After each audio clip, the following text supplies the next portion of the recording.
Welcome to Flat Earth Debate, Uncut and After Show.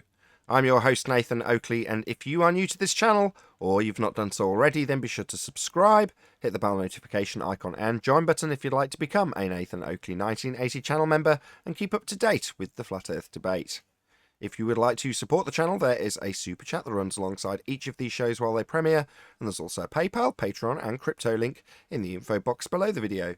Also below this video, you can get £50 for swapping your UK electricity supplier to Octopus Energy.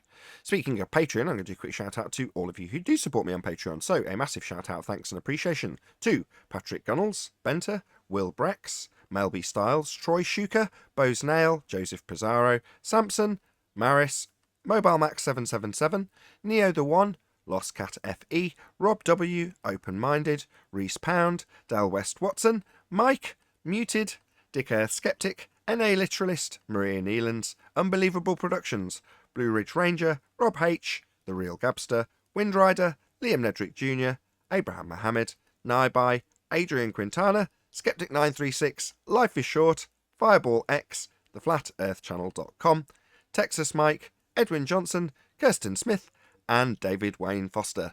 So another massive thank you to all of you for supporting me on Patreon. Now I'll hand over to whoever is in Discord and Google so you can enjoy their conversation while I set up for today's live show.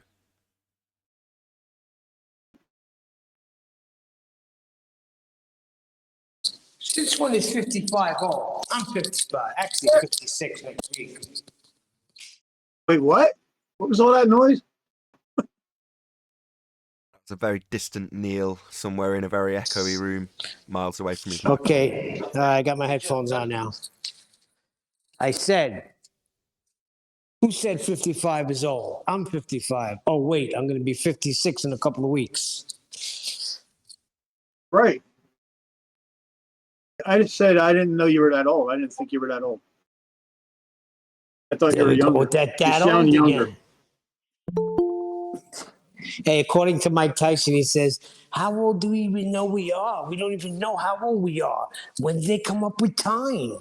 Who made time? We don't even know how old we are. We could be thousands of years old. Mike Tyson got hit in the head too many times. No. Mike Tyson's on it. Trust me. You got to watch his hot boxing with Mike Tyson. That dude was the ultimate boxing machine. I've never seen anybody. You know, he started when he was 12 years old. Under what was his name, Kevin Rooney. No, you gotta listen to him because everything you heard, you didn't hear right. He tells you the whole story as you watch video after video. Yeah, Cuss brought him in, but you know he was fighting way before that. He had his first fight when he was like 8 years old. The guy paid him to fight another kid in the block. 8 years old. Yeah, 8 years old. He had his first fight, like for $1. He talks about it growing up in Brownsville.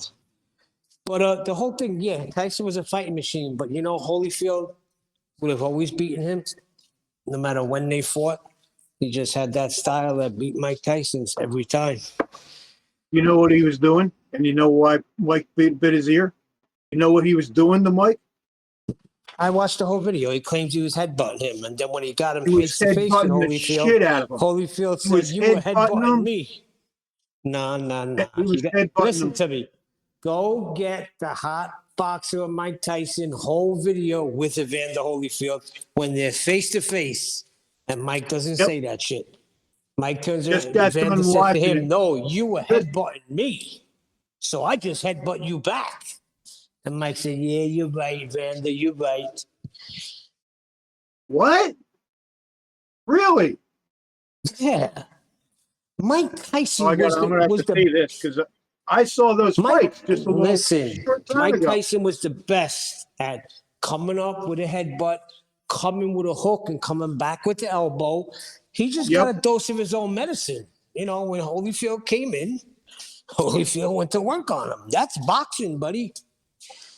Yeah, but he was literally smashing him in the head with his. He was literally like. I know what you're talking about, Tyson. I got the fights on tape. I watched the whole video. I watched it.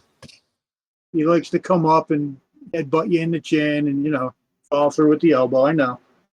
But I saw It's Holyfield just go in and start headbutting the crap out of him, and then you're out of your mind. and then I How about realized what you're watching. that's You're why out he of your bit his mind. ear.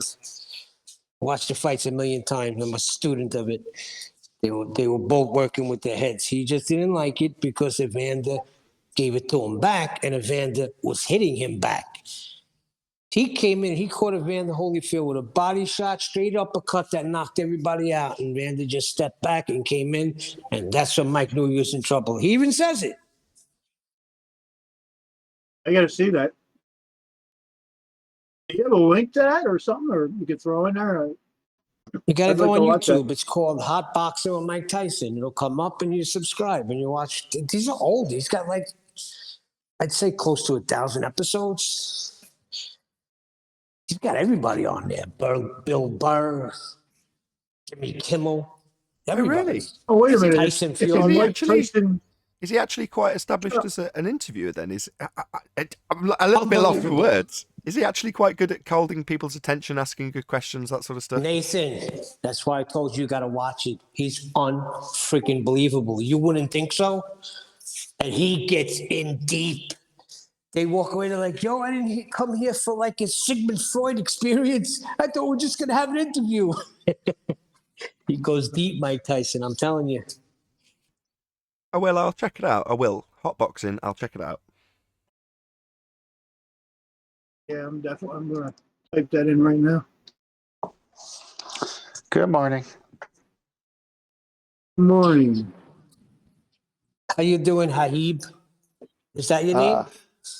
Rahib? Habibi, Habibi. No, Rahibi. I don't even know how to pronounce Habibi. it. I just looked it up. Habibi. Why am I always equated with some I looked slang up over here? I looked up Armenian names for men. No, that's Arabic, the one you just said. That's not Armenian. Okay. Well, wait a minute. You look up Armenian names, but then you say Arabic words. You sure you haven't been in the ring with Mike Tyson? I could be saying it wrong. I don't know. It's the words are hard to pronounce sometimes. Okay, like the name John in Armenian is Hovannes. Hovannes. What about, what do you call it? Hannah? It's Hannah, right? Not Hannah. Hannah. And like my son's name is Jacob, not Jacob. What, you got something in your throat you're trying to Yeah, clear? Jacob. The funny thing is, me and my friend Charlie, we were making fun of that, like the Arabic people, like right before 9/11, the day it happened. We were like, yeah, why don't they just clear their throat and talk? So that was our running You joke. can't. You got to be able to make the ch sound. Yeah. Not that. Yaakov. Ch. Then when the first plane hit, we didn't think it was bad. So I was like, Charlie, you believe this? The Habibs they drove a plane into the building. You know, we didn't know. My wife just called. We didn't know how serious it was. You know, I bought the story, hook, line, and sinker. Yeah, go get them, son of a, you know what? I was just talking about that the other day. How they had And me listen, well, fooled, the buildings even though I collapsed due to saw structural support demolition. from the fires. I thought they got into the buildings and were able to somehow set demolition bombs. Because when we were watching it, me and my nephews were sitting there, you know, they were just blasting it on the TV over and over. And I was going, man, how did they get into these buildings to do this? And then, you know, we did this fundraising thing at the bar. And, you know, they just had me so fooled that I was screaming, just go fucking nuke them. You know, just go fucking nuke them. That's what I said. I was going to enlist. And I realized something's not right. And a couple years later, well, it took me a couple years, I guess 2003. Yep. Like, Not me, man. I was later. I was much later. Like it wasn't until like Flat Earth, really, that I started like waking up to it. Because I believed it, hook, line, and sinker. Oh, wow. Yeah, So isn't that weird? until Because a Flat lot Earth. of people said, yeah, this is just to distract everybody from the real truth. They're like 911. And it actually woke you up to 911. That's funny. Well, the buildings fell due to structural support from the fires. Don't you know that? Hey, anybody got the Yeah. number for 911? The number. Yeah, that was a funny scene from a movie. He goes, "Hey, what's the number for 911?" Yeah, I can't remember what garbage movie my wife was watching recently, and they changed the number and made it about 400 digits. That's an exaggeration, but you know what I mean. A very lengthy number. Yeah, yeah. That sounds about right. Isn't the number for that 999? Here it is, yeah. Oh, there's the number. 999. Is this show 1411, Nathan? Mm-hmm. Sure went through that 1300 to 1400 quick. Yeah. Seems like it. That took like a year because I remember back in the 12s. I've been listening to you for quite a while. When I first started listening to you back, I think it was the beginning of February last year. I did like a crash course of all the videos of the Black Swan that was before it. Cool. I came to appreciate you for some, I didn't like you guys. I tell you, didn't like you guys. Didn't trust you. Oh, go fuck yourself. It wasn't my punch, was it? Well, no. I'm only joking. It's just, the whole money thing. Money always. Well, the first show, I didn't like the first one I heard. Well done. And then I Okay, listened Bob. again and again, and I liked it. But it wasn't until you went on that show and spoke about what science is, and everybody got offended. That's when I really said, "Wow, this guy's for real." Okay, thank you. Go on. You were critical of money. Feel free to expand on that. Oh, yeah, I'm always critical of money. But the way you Please do hit it. the super chat, please. Oh my God! okay. Why is this guy getting interrupted? Because I wanted to say, please hit the super chat while he was talking about money. Well, thank you, but please just let him get his point out. I know. I'm sorry. So yeah, I watch other people. I watch the way they do things, and I started watching you, and I was, at least he's honest. And if he's going to ask for money, he's saying for what it is, and then literally, I don't like watching these things you buy and stuff. It kind of turns me off, and I give you thumbs down because, whatever. But it's all good. It's all good. I mean, you're doing this every day, and I can't imagine doing this every day. Not like you, not what you're doing. So you literally, in my mind, deserve, probably more than you get, I think. Well, I would Tell you the agree. truth. But no, I understand. People get turned off by me posting videos about acoustic treatment or some amplifier I'm having repaired or a PC fault, and people are like not interested. And it's like, well, number one, I want to show that I'm earning money and investing it back into the show, which I am. Yep. I don't think I've bought anything for me personally since running the show. It's always every penny I get goes back into it. And, it's taken me a year to... Apart from the Lexus. Go on, Anthony. Apart from the Lexus. I need a car. Not a Mini. You got out and bought an Lexus. It was Can we speak 750 now? quid. It was No, 750 how dare pounds. you? Anyway, before Anthony knocks the fact that when I appealed for the car, my reasoning, because up until then I'd been running the show and taking one daughter at that time to classes, and I just walked. Didn't matter if it was a couple of miles, I just walked and timed it so that I could actually get back and do my show. Now that, when there was two kids, it's like, I can't do it. It's just going to be too time consuming and I won't get enough time to actually do the show anymore. So I was like, the only way around this is to get a car. So it was directly related to being able to run the show without impeding on, number one, my kids' education, which would come first. Sorry, anybody who's watching. But that's just the way it is. I would have just walked and not done the show, but I didn't want to do that. So I'm like, well, if I can get a car, I can run around, get them to their classes, and still be able to do the show. As I've done today, I went to a tennis lesson. Wow. Oh, yeah, that's right. It's 6 hours ahead of it. So it is a racket. Yes, it is. Good I mean- one. You're good at that, man, dude. I got to give it to you. You're good at that. I always seen it as in if you're putting in all the work, why can't you make money from it? I mean, Dave Weiss gets good. I mean, he does a great job with everything he does. Of course, you're going to get some kind of reward or benefit out of it, especially if you're bringing some food to the table, really. You know, you just said a metaphorically. curse word. Now you just said a curse I word. can't understand why anybody would worry about how anybody else is making money. It just drives me insane. Yeah, I don't Why? get it either. I mean, it is what it is. Yeah, if I have a problem, I think just you're- don't watch.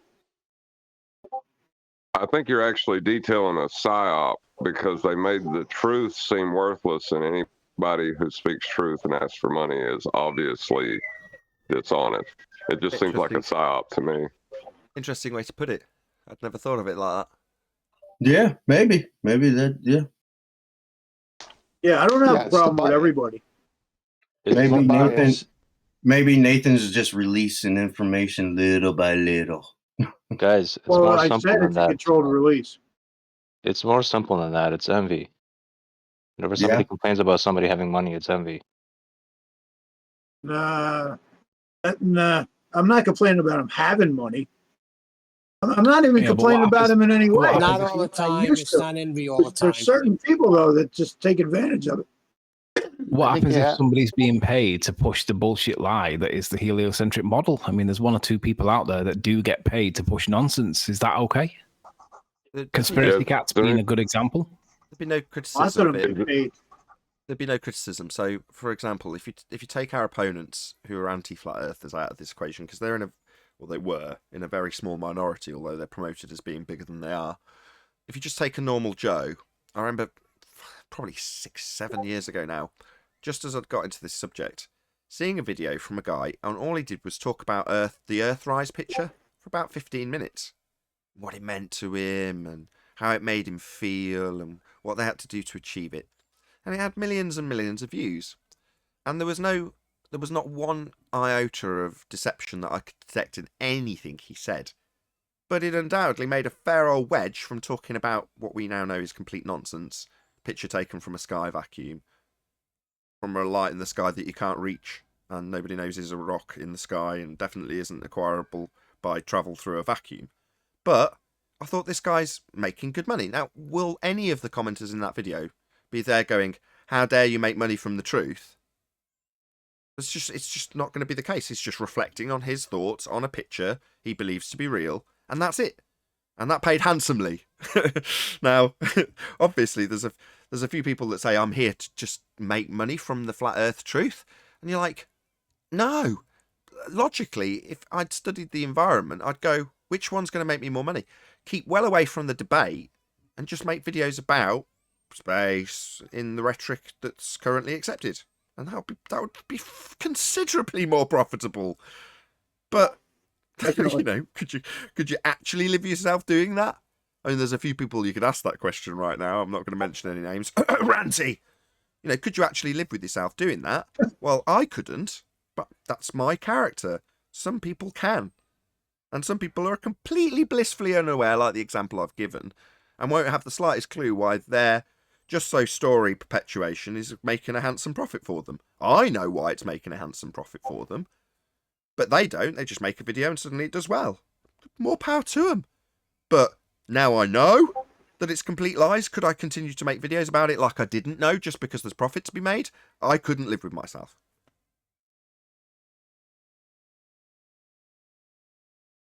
That's right. People like fantasy. There's more money in fantasy. Mm. Mm-hmm. Show them the rockets. What- You know, you could talk about Why are planets. why? Religion, as opposed to fantasy. No, it's close. You could say they're comparable, but it is religious in nature. The heliocentric system is a religious belief. And you have to look at any comparable religious preachers out there that make an absolute ton of money by telling you what the sky is and what's contained therein. Yeah. Well, yeah, there's plenty of examples. Right. Well, heliocentrism's no different. They're just telling you what the sky is when they don't know. That's all they're doing. They're telling you what heaven is. Their heaven is a sky vacuum. But it's still their version of heaven. It's just a religion. So you just Well, reminded me of why I don't like people making money off truth, because it started with selling God. And when you sell God, that pisses me off worse than anything. I agree. Now, if you're a pastor and you make a living and you do what you do, and that's fine. But when you're out there and you're a multi-millionaire, possibly coming close to a billionaire, like Joel Osteen, some of these people, John Hagee, these people out there are just giants, and they do nothing but bullshit you. They're false teachers and false prophets. That's why. Now, Yeah, and Nathan's money Right. doesn't come Well, I'm by very- coercion. very Nathan's careful money not to comes make- because people freely give it. I'm very careful not to make any claims.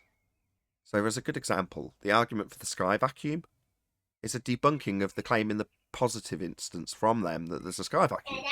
And we can debunk it with gas law. Now, that has worked to my advantage in many different ways. Now, can I, or should I, make the logical inference that there is a container? I don't need to, is the honest answer. But if I did, I'd be no better than a preacher. No offense to Neil, but I'm going to use him as an example when he gave his biblical references for a firmament and the sky having the sun and moon contained within as described in the Bible. Now, he can tally his biblical reference or citation with a logical inference and then say, therefore, it's true. And very few people could find flaw in it other than to criticise the historic rhetoric or whatever. But my point is that you would be hard pushed to challenge Neil on it. But I would still push him on it and say, well, how do you actually validate that? How have you proven it? Logical inference isn't enough. Therefore, not making any claims like a preacher might has served me nicely in respect to, well, what am I selling you? I'm not selling you anything. I'm telling you where someone else who's peddling nonsense is lying. Thereafter, you're left to your own devices, I'm afraid. When it comes to what the sky is, I've got as much clue as you have. We've all been deceived in the same way about the sky. So why try and sell something? I don't see you as selling anything.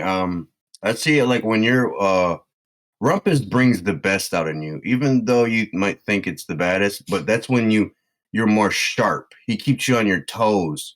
And that's why I get more information from you and QEs when you guys are debating him for the most part. And I find that enjoyable and the information very appreciative. Yeah, it's because he's the most educated in heliocentric trench level rhetoric. By far. Now, people who are on the globe side will knock Rumpus. Don't know what he is. They don't appreciate what he is, what he studied, how long he studied it for, what he's here to do. Now, that's glaringly obvious to me, but why bother pointing that out to anybody? Either you realise it or you don't. That dude is filled with rhetoric. I listened to him on what is that, Brandon's show, because I just went there recently, and he just talked and talked and talked. Like, dude, stop doing meth or something. What is that a natural adrenaline flow that he's got? Because he could just rumpus right through you. I mean, that's the perfect name for him, because he could just talk and talk and talk and talk, and like he's giving some kind of class for 45 minutes, Yeah, well, that's what he's there to do. Pump out the correct, vetted, trench-level responses to any flat Earth claim that might be out there. Essentially teach the trenches in this debate how to debate against us. That's what he's... Well, That's what he does. destroyed Well, how to lie. Hold on. How to lie. He's a liar. Yeah, that's true also. He made a big mistake. He made a big mistake that one show just recently when he said sunlight comes in divergent. He tripped up. Yep. He doesn't know how bad he destroyed the globe model with that yet. but isn't that refraction too? Like, isn't that what do they explain? How do they No. explain that again? Isn't that refraction some type? Yeah, The way the terrestrial. parallel rays diverge. Yeah, they're going to need an R value for that. That's right.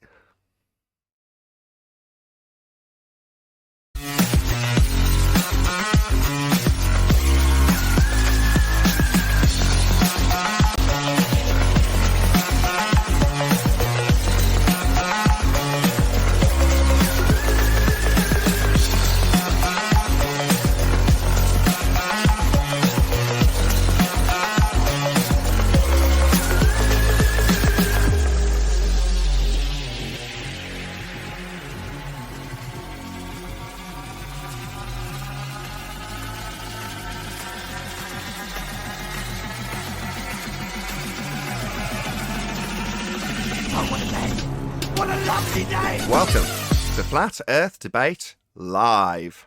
I'm your host, Nathan Oakley, and if you are new to this channel, or you've not done so already, then be sure to subscribe, hit the bell notification icon and join button if you'd like to become a Nathan Oakley 1980 channel member and keep up to date with the Flat Earth Debate. If you would like to support the channel, there is a super chat that runs alongside each of these shows while they are live, and there's also a PayPal, Patreon and crypto link in the info box below the video. Also below this video, you can get £50 for swapping your UK electricity supplier to Octopus Energy. Most importantly, if you'd like to join the discussion, simply mute the page you are currently watching, then click the link in the info box below this video to join the panel and express your views on the nature of Earth. If you do join, please don't swear. If you do, you'll be ejected, and if you are, please don't try to rejoin the stream using sock accounts. You'll be warmly welcome back on the next stream. Please also share the show on social media. Sharing the show obviously increases the live audience, but this in turn increases the chances of a more diverse panel, so please share the show on Facebook and Twitter. One last time, if you're new to the channel or you've not done so already, then be sure to subscribe, hit the bell notification icon and join button to keep up to date with the Flat Earth Debate. Now we are joined by Sleeping Warrior, Neil, Father of a Stolen Child, 10th Man, and a whole bunch of people in Discord. So welcome one and all. And Arwin. Hello, hello. Good morning. Hola. Hola. I ain't getting no dang notification. Yeah, the Adios. live show's a bit... I'm thinking about whether or not to work in a That Umbrella Guy style expansion to my appeal to people in terms of sharing the show, because we get very little support in that regard. Not that I'm going to moan too much, but yeah, please share the show. Very important that you do, covering the fundamental nature of our reality on the show. I'd say it's worthy of a share. Can you hear me? We can hear you, Arwin. Very good to have you okay, as yeah, well. the mic was getting weird. It turned off. I see. Very, very interesting stuff to bring up right at the beginning of the live show. It Any is. Any evidence of a physical geometric sphere-edge horizon, formerly known as the curve of the Earth? It's getting weird because it's turned off. It was there. Things disappearing from sight into the distance. Bottom-up concealment. It's all going over the curve. That's the only reason it can disappear. What curve? We've debunked the curve. Well, if it's hey, Adam, if it's bottoms up at Arwen, then it's toast. Hey, Adam. Hey, Chocolate. Good morning, guys. What's up? Good morning. I think I like that I guys think in Fear the- and Mirage right there going on. That's pretty cool. The guy with the Mirage. What? In Fear and Mirage, you got it on your YouTube. It's just a reflection. It's reflection. It was a joke. Haha. Yeah, the beautiful flat plane that we dwell atop. The salt flats. Very, very flat. Any evidence of axial rotation of the Earth-based variety, of course? yeah, gyro, ring laser gyros process at 15 degrees an hour. It's a Coriolis claim. Woohoo! Yes. Uh-oh. Thanks, Bob. Yes. Ring laser gyros do it, but regulars don't. But that's okay because Coriolis deflection is selective. No, it's not. Some when the things Glovers- deviate, some When things the don't. Glovers, Take some steps. Right, so it's a Coriolis claim. Do you appreciate, in the first instance, what that claim entails in terms of reference frames? Yeah, it requires 2. Yes, correct. A rotating... At least 2. Yeah, a rotating non-inertial reference frame which you will be a part of. Hence it's termed non-inertial because you're going to be part of that turning reference frame. So from your vantage point, the ground beneath you is stationary, you're part of it. So non-inertial, but that reference frame is spinning. And another separate reference frame which is not part of the non-inertial spinning reference frame, that would be called the inertial reference frame. Would you agree? Yes, that would be space. Yeah, okay, if you say so. So when the gyro spins in fixed space, Happy with those terms? Yes. The gyro itself is not claimed to deviate. Its core property is that it does not drift, correct? Yes, that it's not actually deviating. Not an actual deviation. Correct. Coriolis's are not actual drift. So gyro's principal property is that it's going to rotate in fixed space and not drift. But the cage around it is claimed to drift because it's attached to a spinning reference frame, correct? Yes, yes. So therefore, by way of this assertion, Earth is a non-inertial spinning reference frame turning beneath an inertial reference frame for us to observe this not actual drift of a gyro, correct? The Earth system, yes, is the non-inertial reference frame. Where would we observe this effect of drift caused by a non-inertial turning reference frame spinning beneath an inertial reference frame, other than the gyro or pendulum? Where would we observe this in nature? Mostly the from sun, the ground. stars. So your assertion would be that the sun and stars only appear to move. They're not actually moving. It's merely the effect of us turning beneath them. Yes. Then we'd be turning underneath everything else.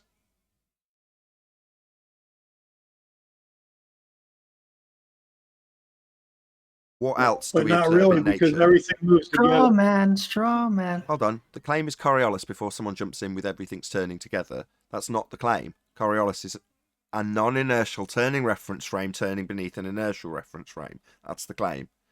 So beyond the gyro, which is definitely not in space, it's on the ground, and the pendulum, or the pendulum, I should say, and the sun, what else experiences a 15 degrees an hour deviation in nature? What else is experiencing it? Everything within the Earth system is conserving the orbital momentum of that system. Orbiting is a begging the question fallacy. So, conserving the momentum that you are assuming is proven by the sun and the gyro, correct? Yes. So if the gyro is proving that Earth is turning beneath it, then it would also turn beneath anything else that's not attached, separate to that reference frame. Yes, the Earth system. Yes. That's the second time you said it. What do you mean Earth system? Wouldn't there also have to be a ball to be turning in the first place? He's claiming that from the movement of the sun and the gyro. So far, he's got that covered.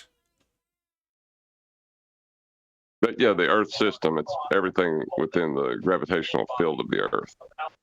Would that not include a gyroscope or a pendulum? Well, I wouldn't use a ring laser Hold because on. it does have. He's got an angle he's not exploited before, and I want to see how far he can take it. Sorry, would that not also then apply to the gyro? No, it's fixed in space, not in the system. Orbital momentum. It's all about orbital momentum. Okay, so you've got your claim proof is sun moves because Earth turns beneath a gyro that's in fixed space or a pendulum that's swinging in fixed space, correct? But your claim is that nothing else will retain that velocity of the Earth turning beneath it because it's not in fixed space, it's part of the Earth system. Explain the Earth system to me then. What's that?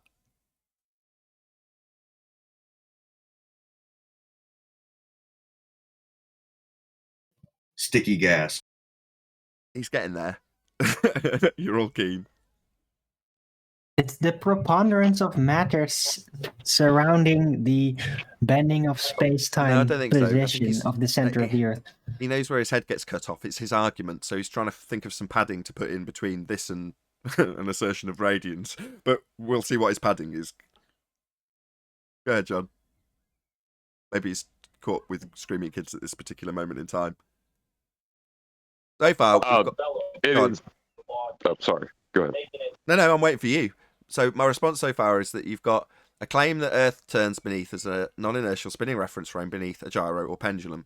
And the reason that they are going to swing and not be affected by any gravitational of forces, which we haven't got into yet, is because they're in fixed space, like outer space. So I'm saying, okay, fine. So you've got two things that are claimed to prove Earth's turning beneath. One's because that's only in fixed space. I'm just summarising your position so far. Am I correct so far? Yeah, that's I'm almost there. Yeah. So the next position you've put forward is that nothing else will do it when I've asked, well, what else in nature's drifting? And you've said it's part of the Earth's system. Well, what's that? Everything that's within the bending of space-time of the Earth mass. That's padding you're not going to get away with. No, that's fourth dimensional. We're only talking about non-inertial and inertial reference frames as opposed to pseudo-4 space. We're in a different geometry. So do you want to go down that road to give padding? We can if you like. It's up to you. You have mentioned gravity. Well, okay, I would say like magnetic fields. That's the only thing. Okay. What? No. You're Guys. supposed to say in pseudo-Riemannian force space, orbits are straight lines. Come on. No. He's asserted that there's a force that creates a system, and that's gravitational. So I'm going to let that slide. That's fine. He's got it, and I'm going to beg the question with him. But if you're saying that's the case and nothing else is deviating because it's in a system, well, what's the system? Why wouldn't it deviate? Why wouldn't things that aren't gyros or the sun deviate then, according to you? There you go. That's the question to get it to the end. Well, it's conserving the orbital momentum of that system. Orbital momentum, eh? I already said that orbits is a begging the question fallacy. Where'd you get the value? What value are we talking about? Or orbits? Need me to expand on the question? When speaking specifically about the sun and its fixed position and the Earth claimed to be rotating underneath, where'd you get the value for that system?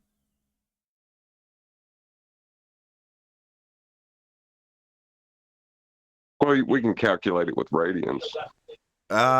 Because of the assumption that it's a sphere in an orbit, you've got the radius value to calculate the radians that it's retaining the velocity at, correct? Yeah. But you don't have a radius value. We've debunked it with the black swan. If the Earth is a sphere, radius 3959, then every distance to horizon could be no more than 1.2 times the square root of the observer's height in feet. And we have demonstrable evidence that shows the horizon is in excess of the geometric limitations of a sphere radius 3959.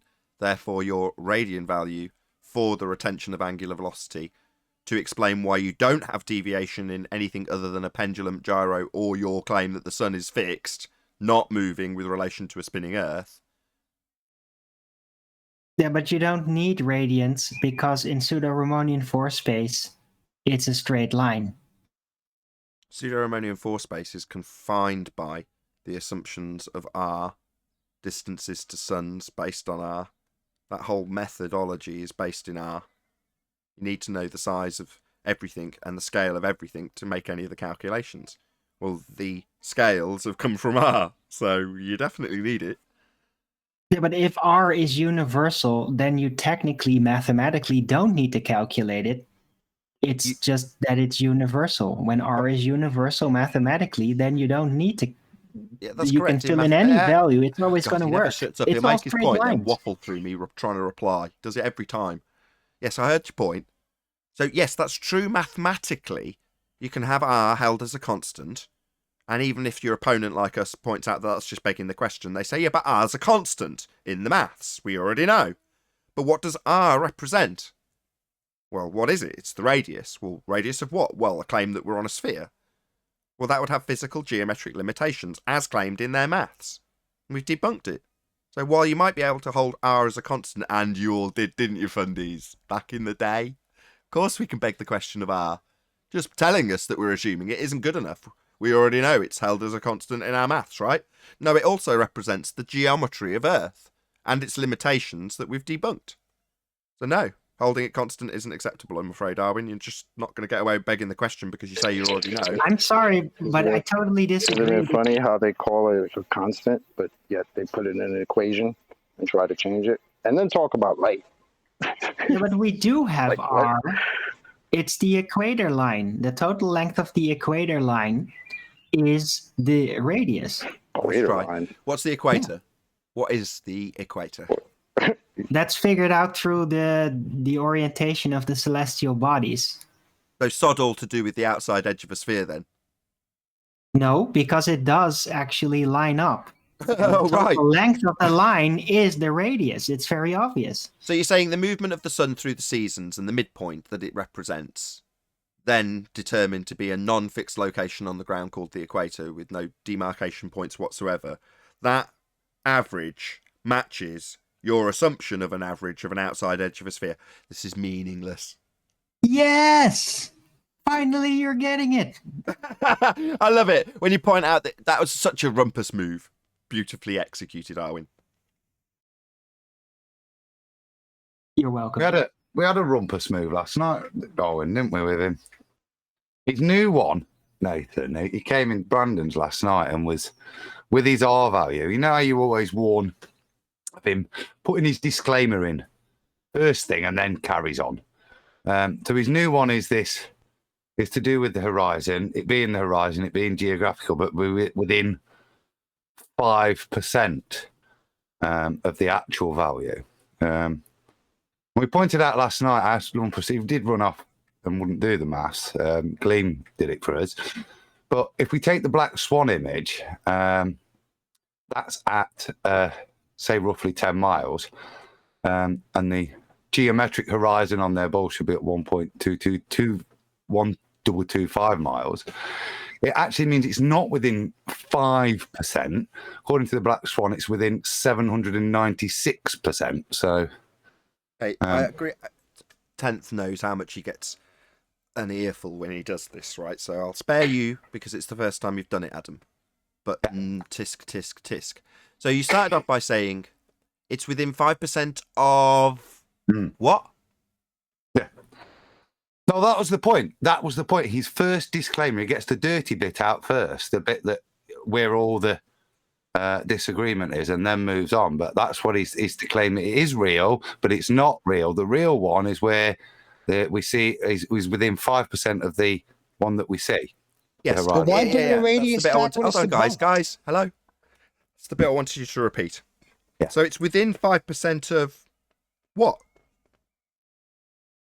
The apparent position of the horizon. But again, what he's saying is he's again now trying to go back and make it geometric. But it's geometric within 5%. No. You're still missing the nuance of what I'm trying to get across here. The apparent position? Chocolate will follow. Yeah, I knew chocolate would jump in eventually. So it's within 5% of what now? What's he getting within 5% of? Within R. Within 5% of something that you can't see, can't verify, can't measure. How do you know it's within 5% of it? Well, that's the point. It's not. Well, no, because of the equator length. Come on. Yeah, we've covered that. That was the line I'm saying he's bringing out first for you to accept to move on past. Once you accept that, and that's what you as well. It's exactly within 5% of what you accept that maths, even though you can challenge the maths. But as soon as you've done that, you've accepted that suddenly it's back to being geometric. Yeah, you can't see it, but the thing you can see is within 5% of the one that we can't verify in any way, shape, or form is within 5% of anything because it doesn't exist. It only exists in the maths. But based on the maths and what we've assumed in the maths and the horizon and how it matches up in reality, it's within 5% of something I can't measure or see to verify any of this. But by doing so, you're already into assuming that it's within 5% of something I haven't got, can't get, and has been debunked by the Black Swan. So just assume it. It's within 5% of it. And what's it? The horizon I haven't got, can't measure, can't verify. Nathan, why can't you do more Solons on that? We have. If the Earth is a sphere, radius 3959, then every distance to horizon can be no more than 1.2 times the square root of the observer's height in feet. and it's beyond the geometric limitations of that it, in quotes, that it's within 5% of.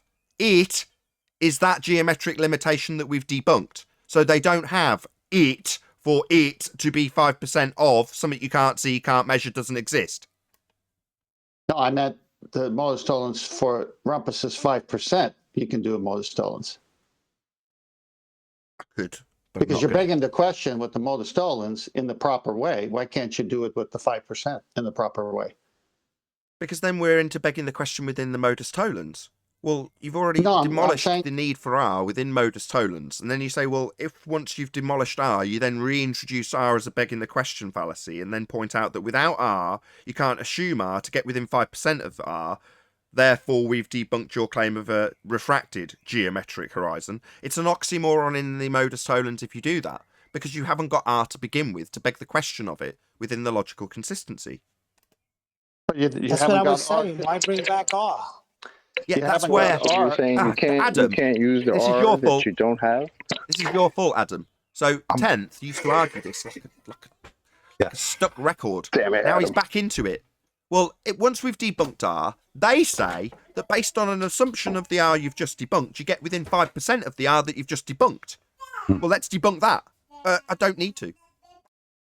No, Why go back to the radius? You guys are impatient as whatever. If you're going to use a modus tollens on an R that doesn't exist and it destroys R, and then they say, well, it does, but we can't see it, and we say, yeah, you're dead. Right there, you're dead. We all know that. And then their high priest, Andrew Thomas Young, comes and says, well, here's the approximate nature of what the horizon we see is to the geometric horizon. And he blows those numbers, obviously, because there's no R to begin with, and no one ever saw it to even give it 5% next to it. What Adam is saying is that they're dead on both accounts. And I'm saying, okay, we don't have to go that far, but if we did, could we frame it in a modus tollens? It's just a question. No, because you've got to insert a fallacy into your logical consistency. So no, you can't. That's why I got so aggressive with you last time you tried to do this. That's why I was told off. And then... You're right. What? I say you're right. So I am. You are re-begging it once you go back. But it was maths, Nathan, and I can't help it when Rumpus is wrong at maths. That's why. or when they say we can get within 5% of R, and R is based on that tangent point geometric horizon, yeah? We can get within 5% of R. No, they don't say it in that way. But you go, how'd you get R? Well, we're within 5% of it. Yeah. How'd you get the R, though, to be within 5% of it? Well, you don't. It's the end of the argument. Correct. Were they saying that the apparent horizon is 5% difference from the geometric horizon before they lost the physicality of the geometric horizon? No, before that they were claiming they had a physical geometric spheroid horizon, which they all did the maths with a tangent to the horizon to claim it was Earth curve. That's where Rumpus had to lie. He already had Andrew Thomas Young's explanation for a refracted horizon, but then went on to tell us that we knew the items were refracted because of their position with respect to the horizon, a horizon he was drawing tangents to. So when it came to this in the Isle of Man, I actually asked him, I drew my mouse over the horizon and said, what's this? And he got very fussy and very stammery and stuttery and avoided the question. And at the time, 4 years ago or 3 years ago, I didn't know why. Now I know exactly why, because he was lying then when he claimed we had Earth curve with a tangent drawn to it by him at the Isle of Man. Now, the reason he's now having to say, I refracted the lighthouse, is because he lied. He lied then, he's lying now. He didn't refract the lighthouse. He just refracted the lighthouse. Yeah, he can't say it because he didn't do it. The maths has changed. Now they've got a refracted horizon that's within 5% of something you can't see. The moment it's mentioned, the liar that is the Rumpus appears. So I don't know why you've come back, Rumpus. I've proven that you are a liar. Why are you even here? I would like to take credit for derailing. I told you in the Isle of Man that everything was refracted. That's a total lie. You drew a tangent to a horizon and you're more than happy to come here and lie. Get out! You complete liar. Telling me that everything's refracted when you're literally drawing a tangent makes you a liar. Keep coming here and telling me that you refracted everything because you gave an explanation about how everything was refracted while you simultaneously drew tangents.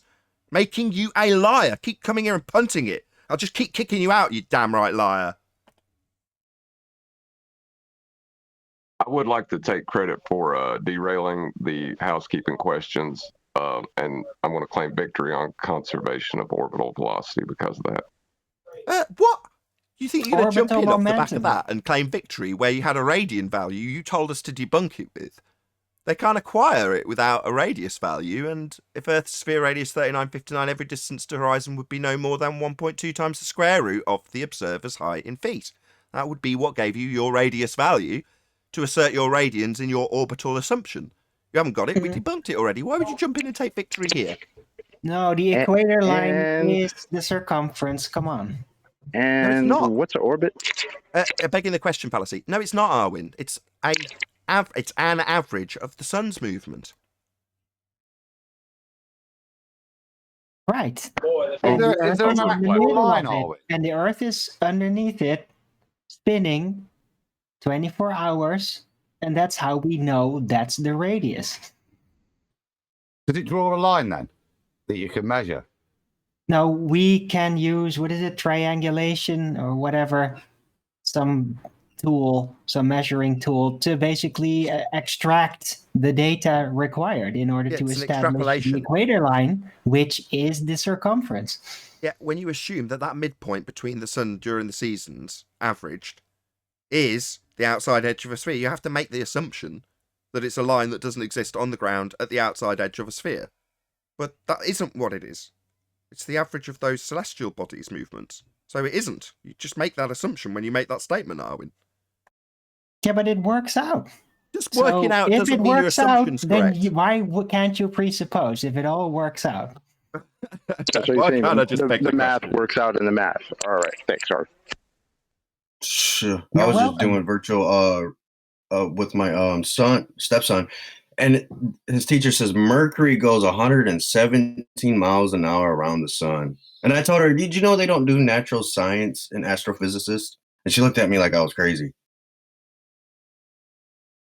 Anthony, why are you suggesting that I should subject my audience to more lies from Rumpus?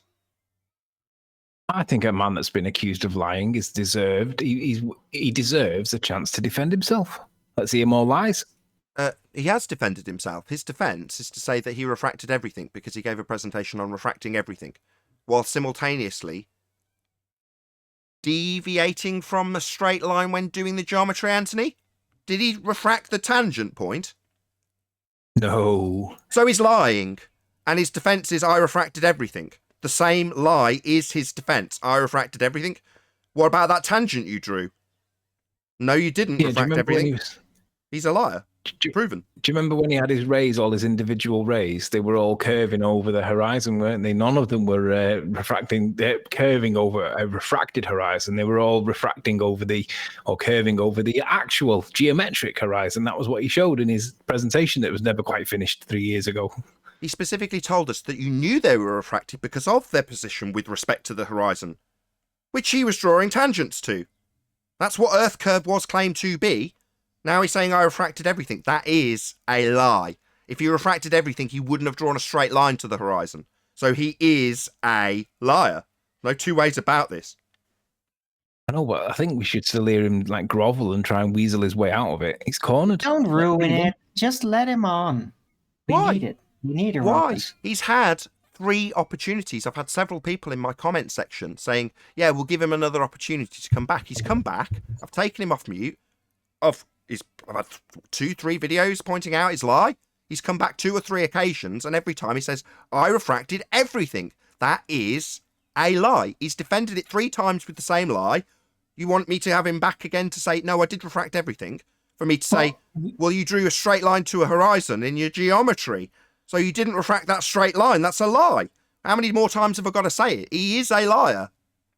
Oh, well, there is one benefit. Well, hold on. But there might philosophically be a chance you just didn't understand. So give him another chance. I didn't understand when he did the geometry and drew a straight line. I know what a straight line is, Arwin. He didn't bend it. He's saying he bent everything. No, he didn't bend the tangent line. That is a lie. It's not that I didn't understand that when he drew a straight line, actually it was bent. I didn't understand that that straight was bent. No, it was just a straight tangent required to do the geometry he was asserting when refracting targets with respect to that tangent point in his maths. So I know what he did. I'm not stupid. I've got it recorded. I've gone back and looked. I'm not misunderstanding his lie. He is just lying. Refracted everything? No, you drew a tangent. So he definitely didn't refract everything as he lies about it. Fucking hell. Give me a minute, guys. So if you allow him on to show us what the difference is between when he does refract it compared to when he doesn't refract it, it makes fuck all difference. Let him on and let him present it both ways. Yeah, you're No. not Let him present his lie? I'm with Nathan, right? He's a liar. He's a witch. Burn him. Sorry, he's already presented it at the Isle of Man. That's what I'm citing as his lie. So you're saying because he's lied, and we've called him on his lie, and can prove he's a liar, we should now let him represent the things he's lied about in a different format. Yes. I would just say, ask him one question. Is the geometric horizon a real measurement? We already know it's not. I, We already know. why put him on at all? I think it's just everybody's. We're not suffering from a overburdening of a plethora of glow proof right now. So maybe everyone's just kind of bored. Like, hey, why don't we just let him on? But I get what you mean, though. Hold on. He accuses Nathan of being a liar when he's the liar. Don't put him on. Just see it as performance art, guys. Come on. Oh, well, I like it because it brings out Nathan's Goes best against everything. arguments. Goes against every fibre of my being, right? Mm. What my advice to any audience member, I very rarely say, here's a piece of advice, right? If you encounter a liar, turn your back on them. Ask them for more reasons why they lied, because do you know what they'll do? Like Rumpus has done, they'll just lie more. Well, you're the fool if you subject yourself to that, right? Are you fools? I can't believe I'm hearing this from you, Nathan. You know you are a trained actor. How can you say something like that? This is not a performance, right? When I'm discussing the nature of reality, that's not a scripted act that I've rehearsed, right? And when I'm lied to on multiple occasions by a man, as someone has just pointed out, not that this factors into it, has accused me on multiple occasions of lying where I have not. In this instance, proven liar, no two ways about it. Refracted everything is his defence. No, straight line tangent. End of argument, you've proven liar. Well, do I want to keep entertaining proven liars? No. Same way with NASA. Do I watch NASA and comment on NASA videos? No. They're liars. Turn my back on those people.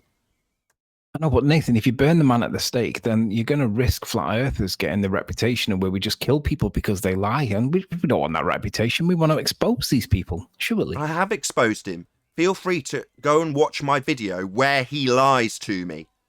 Yeah, I've just published it in the last couple of days, a shorter clip, a shorter version. If you don't have Earth Curve, Just Lie was the original video, 17 minutes solid of Rumpus lying and stuttering his way about the refracted lighthouse because he couldn't say refracted horizon because he never did. He's a liar. Now, I know why he's stuttering and stammering over his lies because he's been caught in a lie. Now, I don't want any more lies. I don't want any more subject to my audience either. Why should I? I just want to hear him defend his and grovel his bullshit way around it. Let's hear him explain it. You did. I let him off mute. I specifically detailed the lie. His response, I refracted everything. The same lie, Anthony. That's what they do. He's done it twice since being called on his lie and saying he refracted everything. I refracted the lighthouse. Yeah, because he didn't. So what, you want me to endure a liar continually? I already knew he was a liar, but now I can prove it, and I've got a justifiable reason to turn my back on him without any crap from any audience members, and you're encouraging the liar to return. No, I've proven that this man is lying to you about the nature of your world. No, forgive me. I'm not encouraging his return. What I'm encouraging is if he was to demonstrate his non-lie with the orthographic view and show us the difference between if he was lying compared to if he's not lying, that refracted horizon doesn't change jack. Well, he's always quoting Andrew Thomas Young. So what's good about this is if he comes, he's one of two options. He's lying because he's been lied to, or he's lying because Andrew Thomas lied, and they both are lying. And that's what I'm seeing.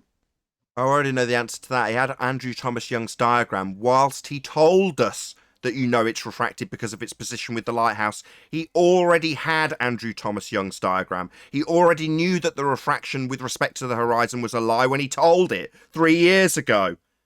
I knew it then, I just didn't know why. This topic is difficult enough without people being intentionally deceitful in it. Exactly. We're pointing out how and why they lie. When it reaches a conclusion and their only option is to continually lie, well then, I've won. Rumpus, you've lost. You're a demonstrable liar, and the problem you have is based in the Black Swan argument. It's just taken 18 months for me to get to the point where you've got to overtly lie about what you've done in the past when claiming Earth curve. That's a geometric horizon that you drew a tangent point to, while you now lie about refracting, quote, everything. No, you did not. A tangent with a straight line wasn't refracted, and that's what Andrew Thomas Young's diagram showed you when you told us. Lies about knowing they were refracted because of their position with the tangent point, horizon you drew a straight line to. And now have to lie about it being refracted also? That would include everything? Liar. You're not going to get away with it. You're lying about being on a globe. That's the point, Tony, that we started with. What Rumpus was going to come in with was to continue his lie in a different way and make the statement that it's within 5%, so it doesn't matter anyway. And we'd already covered it before he arrived. So he's kind of pointless, isn't he? Because he only brings another lie to the table for us to quickly dismantle to demonstrate what a liar he is and what a continued liar he is. I'm with you, Nathan.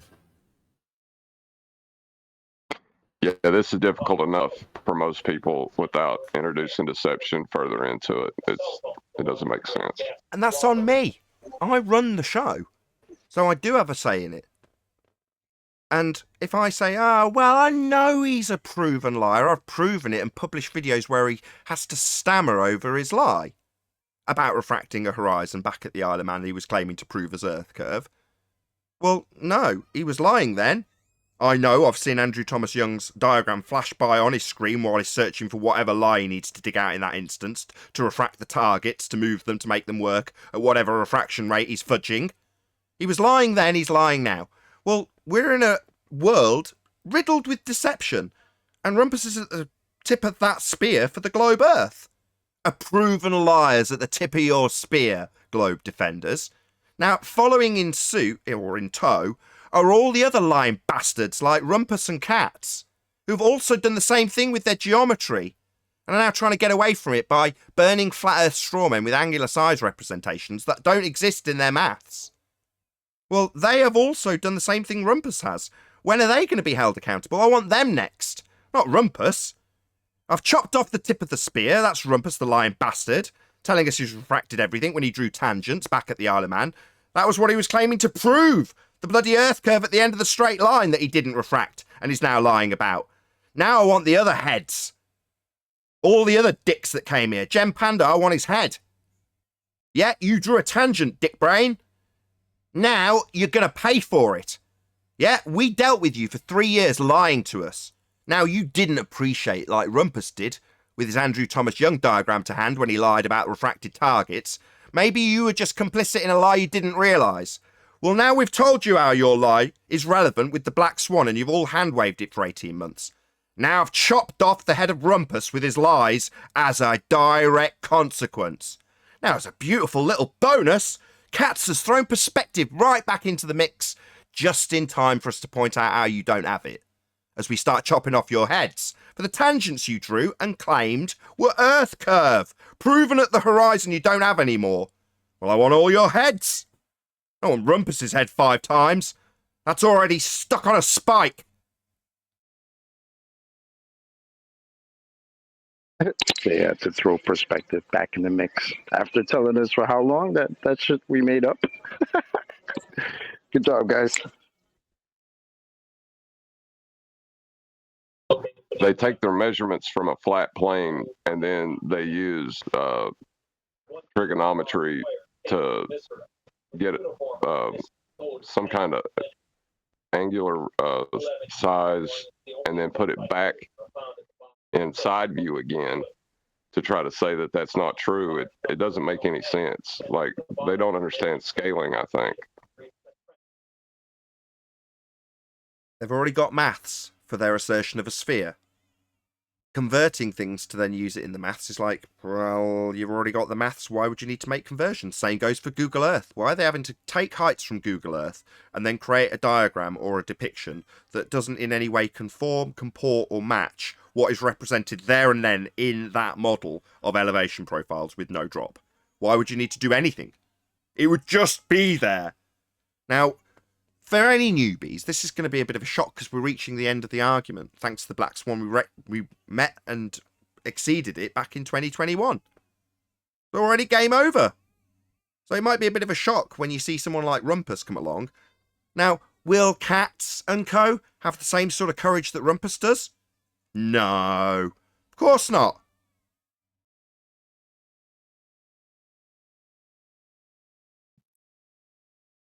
Do you think Rumpus he'll ever, obviously- or any baller will ever Rumpus- say the geometric horizon is not a real measurement, Nathan? They've all told us we don't see it. Yeah, I was just gonna say that. Like, they basically told us that the minute they told us we've never seen it. Don't even expect to see it. So then you ain't measuring shit then, are you? What the fuck? One of them even That's a stated wrap the after logical that. consistency conclusion. So thanks to Mr. Sensible, at best you've debunked the radius. We can now quote that. Logical consistency conclusion, the only conclusion that can be drawn, and it debunks the very thing that we were pointing out after the Isle of Man when we held Mick West to task. Well, you just assume, Mick. Yeah. Yeah. Well, that's tolerable? Well, yeah. Why? Well, because we just know. Well, it's perfectly acceptable. Everyone knows it's consensus. So what have we got to do? We've got to get right in there and beg the question with them, haven't we? Then just show them exactly how wrong their radius value is that they use for everything. Including claiming that Earth curve edge gets in the way of the Isle of Man. That's what they've claimed when they drew those tangents.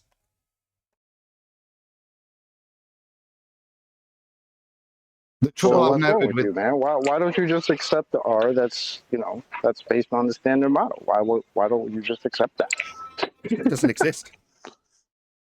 So the stories of Al-Biruni and Eratosthenes throw out the window, right? Can I just point out, if we were to assume flat, they would have chickens. They would go mental. They would be laying eggs every 2 seconds because they won't let us assume flat. But it's all right for them to assume sphere. It'd be nice if you could measure this so-called sphere, but you can't. They've already conceded that when they refracted the horizon. Yeah, but we start with observing flat. So where do we observe sphere? You don't. Tell me that. Oh, thanks. What does science start with again? Even though it's not a scientific question, what do we start with? Observation. What have you got, Bundies? Is the best you've got that can come here to defend the lie of the heliocentric model to a bunch of flat earthers? The best you've got is a proven liar. Why aren't you all here proving how stupid we are, as you all think that's the case? There's an open door for you to come and humiliate us, right? And instead, the tip of your sphere's just been snapped off by me. Proven beyond all demonstrable facts of logic or truth as a liar. Aren't they all calling Al-Biruni a liar since he didn't know about refraction and said he saw it? Yeah, when someone like AB Science says nobody claims we see geometry, nobody claims we've got a physical geometric horizon, in essence, well, what the hell were you measuring to acquire R with? Oh, well, we were within 5% of something we can never acquire to validate if we're anywhere near anything that we can't see. Yeah, the claim was physical geometry up until the Black Swan. It was a claim that you could measure it. Yeah, measure it and show how much of it we can demonstrate blocking things in the distance. What's that? It doesn't match with how much it should block based on its physicality that we can measure. Well, the targets are refracted with respect to the physical geometry we can measure. What's that? You can't measure it anymore. Well, we always refracted the horizon. No, you didn't. You drew a straight line to it to claim it was Earth curve. Got hours and hours of you fundies all lying to us. And we just want to know, let's make it a little bit more sympathetic to people like Ruhif. Were you just dumb, Ruhif? Didn't you realise when you drew your tangent that it was bunk? Just ignorant, right? Come and tell us. You were just dumb. You didn't know that that refracted horizon wasn't capable of developing a tangent for you to draw when you made your big head claims that were all wrong. As of 2020, we just need to know that it was just stupidity on your part when you drew that straight line you don't have anymore. That's what we want. We just want to know how dumb you are, Ruhif. Ruhif couldn't spell Nathan, cat. you're if you spotted him downplaying it. You said Ruhif couldn't spell cat if you spotted him the C and the A. I'd like to get back to Rumpus for a second. Tomorrow on the Numpty Clips is his official passing, so make sure you tune in. This is going to be, it's going to be a landmark. Number one. Number two, he officially passed away about 4 days after I come out here and debated his dumbass and drug him around by his short hair in June 2016. Just pull up the video on my channel, the Rumpus Debate. It's on the debate playlist.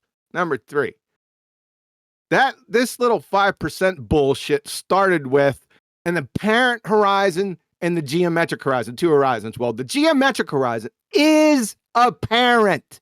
So I don't know where you're conjuring this other horizon from. That's the 5%, not 5% of the radius. The apparent horizon and the geometric horizon. They're saying the geometric horizon is within 5% of the apparent. That's number four. Number five, even given them paradoxical refraction, these numpty dipshits have conjured something in their mind that if you raise yourself up on a mountain or something, you look down, refraction's less. Let me ask you something. How many density/temperature layers are you looking down through as compared to if you're looking at something at the same elevation at ground level? Can somebody answer me that? Can you riddle me that? More based on their explanations. What kind of friggin' shroom-induced comas is going on out here? And you flat earthers that are out here listening to these arguments and are not dealing with them directly, going off on some tangent, I'm coming after you. Okay? Now, you're not going to get an empty clip because those are ball tarts, but I'm coming after you because it's about time you raise your games or you shouldn't be out here.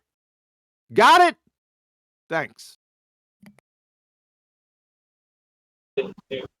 Yeah, the last time I argued about the geometry of Earth, the globe head wanted to say refraction and move on, and I was like, okay, well, let's back up. We need to talk about this measurement you're claiming. And he was like, I already dealt with refraction. He wouldn't even acknowledge it. Yeah, he already conceded that he has no measurement by saying refraction. That's what he did. Right. He just didn't even know he was doing that. Clowns. Yeah. And when I'd point that out, he would just say, I've already dealt with that. Like, he's going into some kind of... Keep telling us it's refraction, guys. Keep telling us it's optical and not geometric. That's why you're saying it's refraction, because you have no geometry. So keep going with that. Yeah, We're okay with that. Got to know the bait and switch that's taking place. This QE is completely valid in terms of taking apart their one side of the coin where they're asserting actual refractive effects, which are real.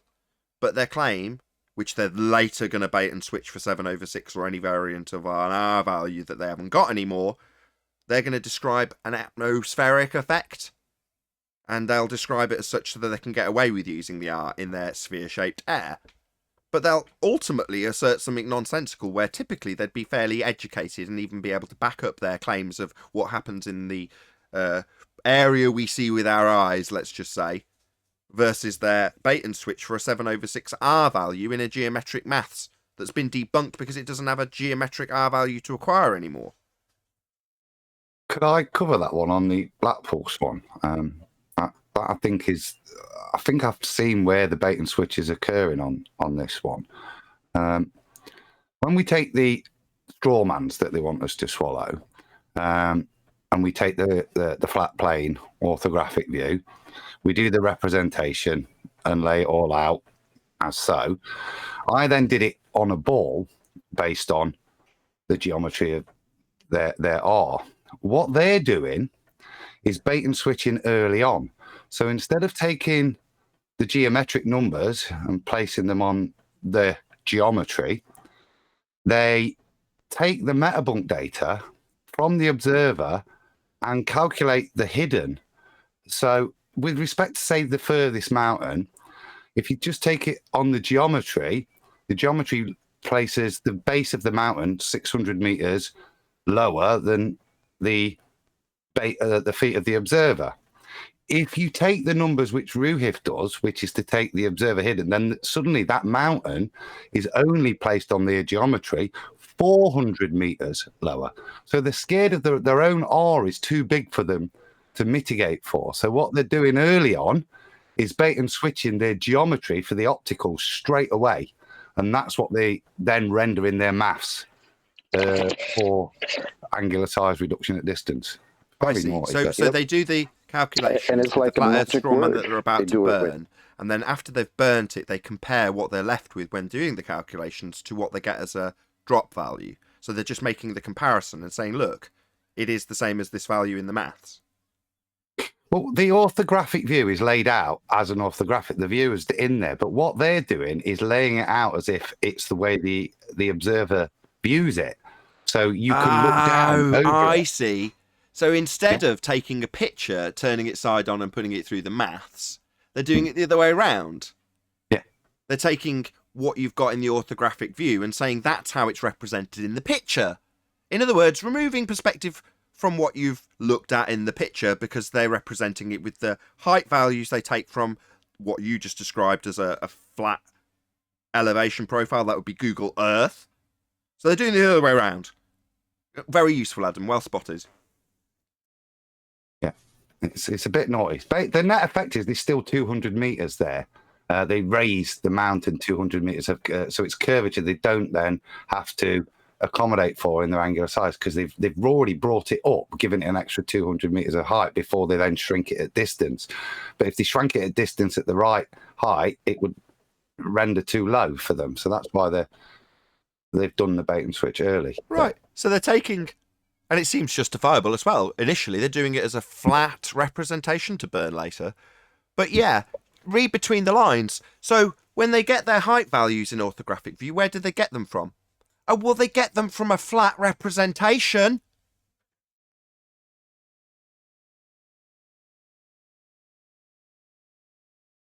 They take the flat representation, stick it into the metabunk, tilt the camera down, which is not in any of the mathematics when for the purpose of this is to translate it into orthographic view. They then allow that angle down to be the refracted to just then justify just taking the refracted hidden value. And that's where they then geometrically place the base of the mountain, which is, you see, it's not on R then, it's on 7/6 R is what they're placing it on. Adam, when you say hidden value, is that hidden by things that we can't see? What's that hidden by? That would be hidden by their assumed geometrics, yeah. That we can't see. That we can't see, but they'll then look over the thing that they can't see and down. Right, so you have to look down. You have to look down to see the sphere, except, yeah, it's going to be blocked by the ground, but then you just resort back to your old habits of looking inside of your mind of what the globe looks like, and that's how it works. Yeah, you're looking down to take the numbers to plot in orthographic. That's not right, yeah? You're taking the numbers from looking down to then turn it into your orthographic view, but your orthographic view should be representative of the topography. But in doing that, you raise the mountains. You make it a 7/6 R instead of a 6/6 R side profile. Yeah, that's where they've been naughty. Correct. But also, you shouldn't have to do it at all. What should be the case, if we were on a sphere, is that the elevation profiles would represent it exactly like that. There'd be drop. There wouldn't be any doing anything. There'd just be, here it is, it's measured with the drop. There you go. Instead, Well, Nathan. here it is measured flat with no drop.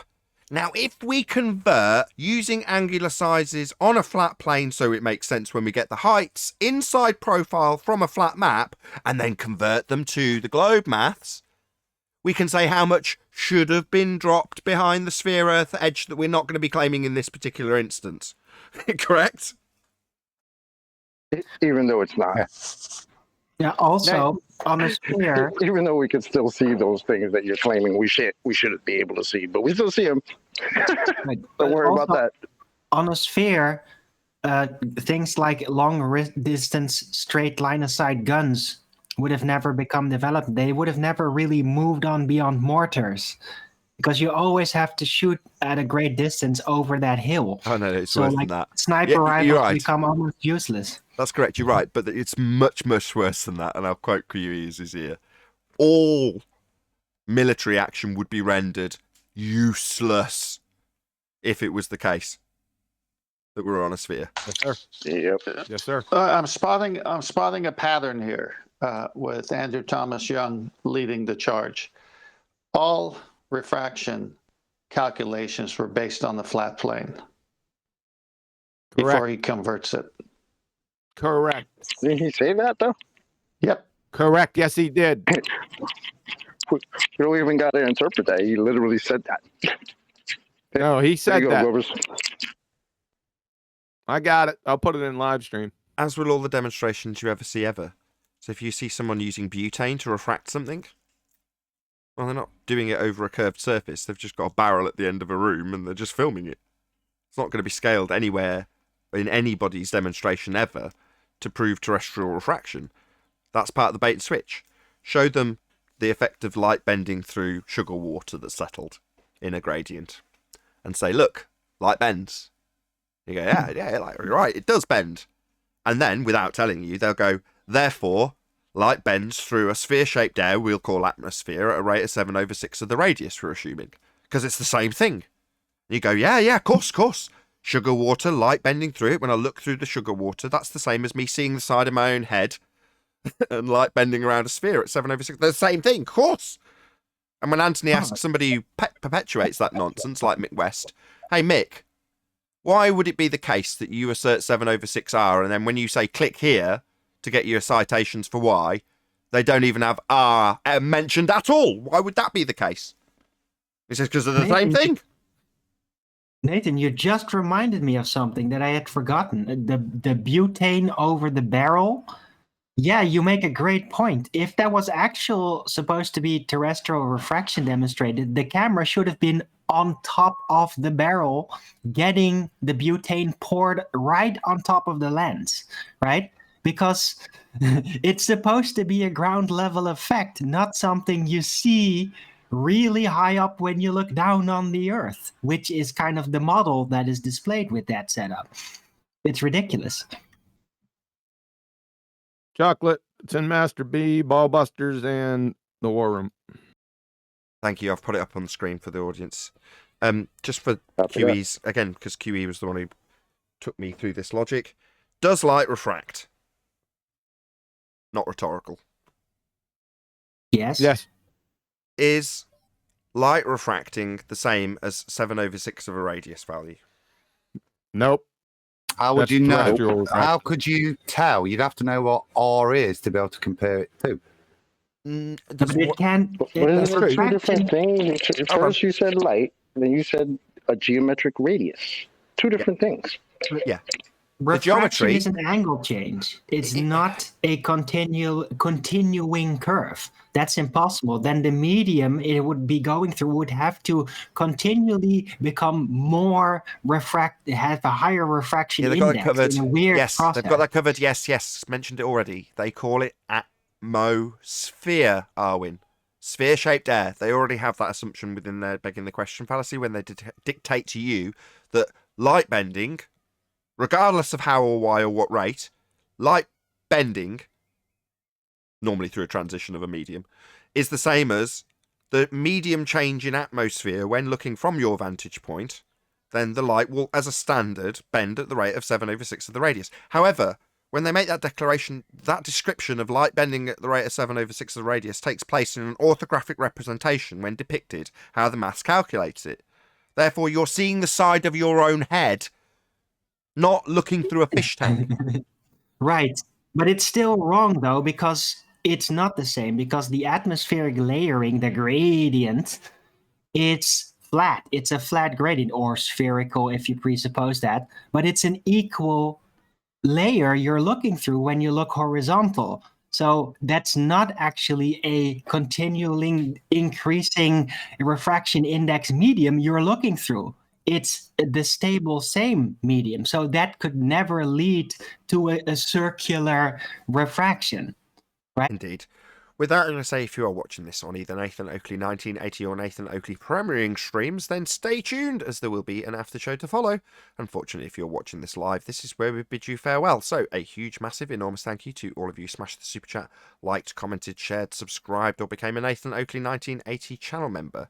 Once again, stay tuned if you're watching on a premiering stream. I've been Nathan Oakley, and I'll see you all in the next video.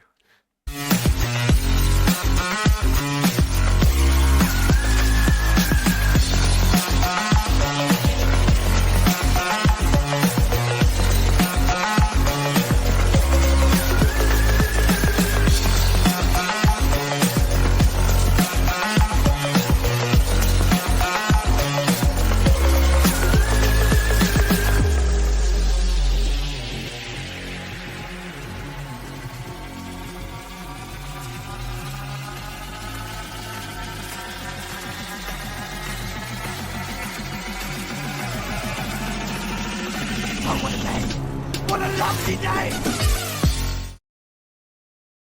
Medium alteration over distance, horizontally. That was my point. Well, that's why a while ago we were saying Snell's law, as they type, really isn't applicable to the atmosphere. That is how light reflects in medium changes. This is just slight varying densities of the same medium. So Snell's law is not the applicable maths, which is what they try to force on it, isn't it? Indeed. Well, no, they adulterate. Wait, Adam, are you saying air is not the same medium as air? No, it's not. Air is not the atmosphere. But what that means is, when you're describing just having some air, or when Rumpus describes it as just being a jar of air, that's not the assumption of air in a sphere with, as Anton describes it, an ever-changing gradient that causes a small differential. Well, what's described in Snell's law, when you change medium and the light changes path, deviates from straight, that isn't what you'd have in atmosphere when you make that assumption anyway, is Adam's point. There's a derivation from Snell's law. Snell would be turning over in his grave if he's seen this. This is what they're going with now. There's the derivation of Snell's law, because there's not two mediums, right? So they put it in, and you know how they do it? They put it in a curved atmosphere and start their little mathematical games. That's what they do. Derivation of Snell's law. Go ahead and look it up. I've been telling them they made this whole refraction thing up just based off of how the globe would work, you know? Well, I pulled QE up on it on Ballbusters. I apologise when I did, but I'm like, well, no, they do actually make that assumption in the first instance as soon as they say atmosphere. So are they going to be having light bend going through a transitional layer of air that bends? Well, yeah, as soon as they say atmosphere. Hold me up on what? You said that Andrew Thomas Young doesn't have light bending. And I was like, well, he does, because he's got you to beg the question in his statement when he says atmosphere. Now, I appreciate that you're going to say, well, no, because I'm debunking atmosphere specifically. But at the point that you said it when you were demonstrating how he phrased it, he's demanding, and I'm not saying it's reasonable, that you beg the question of atmosphere. So he has, at that stage, because he's got you to beg the question of atmosphere, sphere-shaped air, to assume that the air is bending. Right? But that's already called out. Arlen's point, I'm trying to visualize it in my mind that it's backwards, because if the light is coming in a straight path towards you, but it's curving because of the Earth and the atmosphere, then that light is going into a less dense area. It should be going through a more dense area today. Exactly. So it's actually going to turn the other way around. It's really silly. That's correct. That's something that both Taboo Conspiracy and Flat Earth Data both point out whenever they're commenting on this. The type of refraction they're describing would be upward. Well, this is kind of like QE says, whistling past the graveyard. The minute they say the horizon's refracted, the argument's over. I don't. Yes. That's a paradox. You can't have a refracted horizon, not in their refraction. The whole atmosphere, right? Like I said, you're dead right there. Their whole concept of refraction, what they think refraction is, not prism refraction or magnifying glass refraction. I'm not talking about that. What they're conceptually, their at-moment refraction has to be redone from the start. It's a train wreck. Everything's incorrect. It's literally backwards. They got light bending down when it should be bending up, based on the descriptions of bending. I got a problem with that too. Big problem with it. Yeah, it deviates from straight, but bending. Why? Because somebody put a fishbowl out there with a monochromatic light source.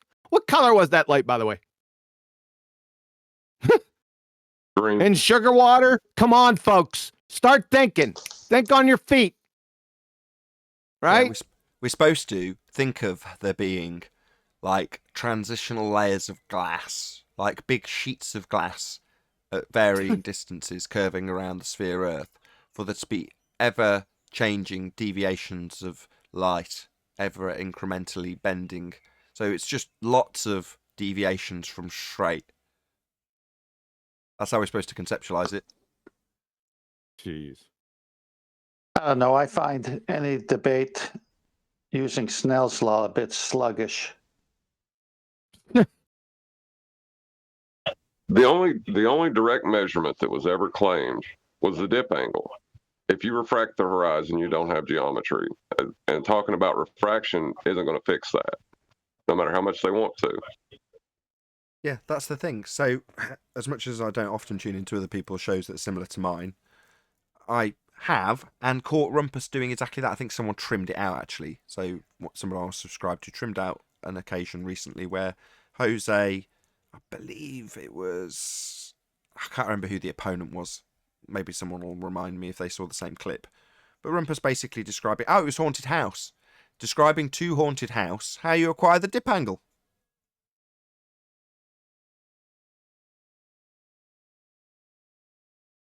The dip angle to the thing that he comes here and tells us we can't see.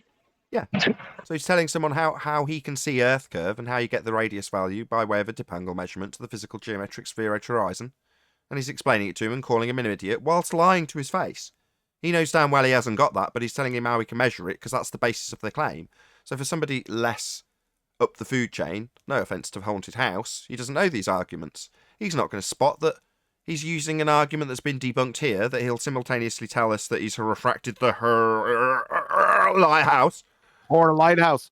Or a lighthouse, because he hasn't refracted the horizon. Because he doesn't refract the horizon, he needs to measure it. With his dip angle measurement he's telling Haunted House about. So these people, they know they're lying. In the case of Rumpus, he absolutely knows when and how and why he lies. Yeah, Hey, I'll throw that Snell's law derivation from Andrew Thomas Young. I'll throw that in Ballbusters and Master B. Give me a moment. Thank you very much. Here's one other thing, though, guys. Don't forget, everything is measured locally flat. So it means whatever observation you look at, technically, it's locally flat.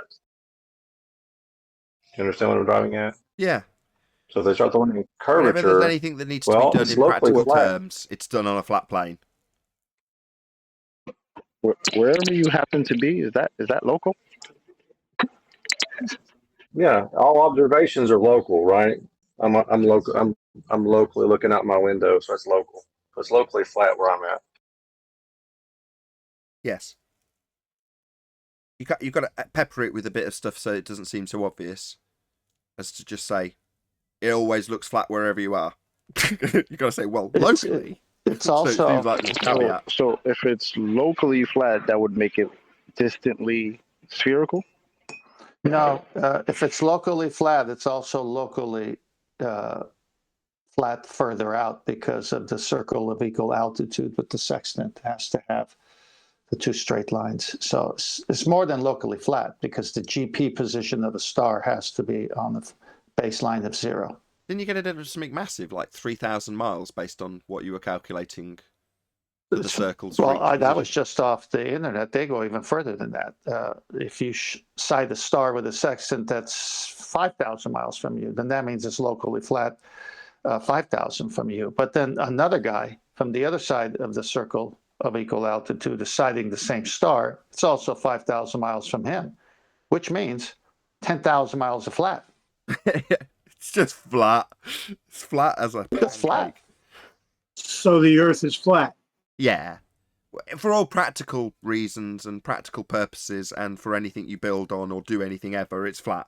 But it's a sphere. And don't they understand when they say it's locally flat?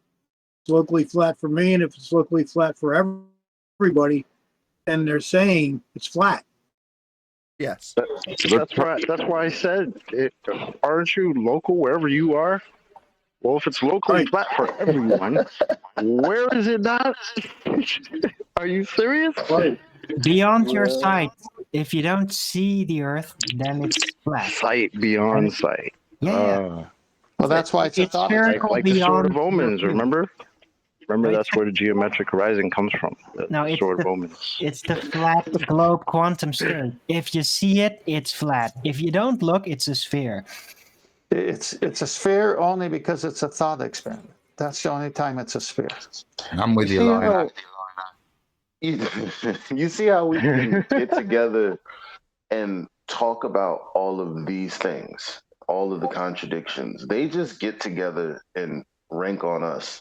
It's day and night for anyone who's actually in these different circles. It's insane. Because their enemy is us. Our enemy is the lie. It's not them. They just represent the lie. Their enemy is us. That's the difference between us. Well said. They're not about the lie. They don't care about the lie. They care about the people trying to bring the lie to light to everyone else. That's deep. Yeah, what it is. It's an ad hominem fallacy, basically. This person's an idiot. Chocolate therefore you can't logic. trust them.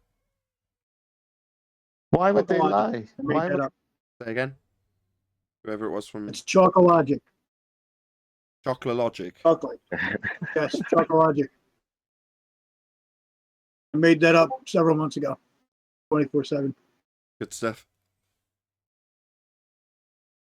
Because he does that, he comes up with that. He must sit there and then again, he writes lyrics, so this is why he does this. He comes up with some good sayings. But why would So they I lie? call it Chocologic. Chocologic, I think he chews on it for a while. Yeah.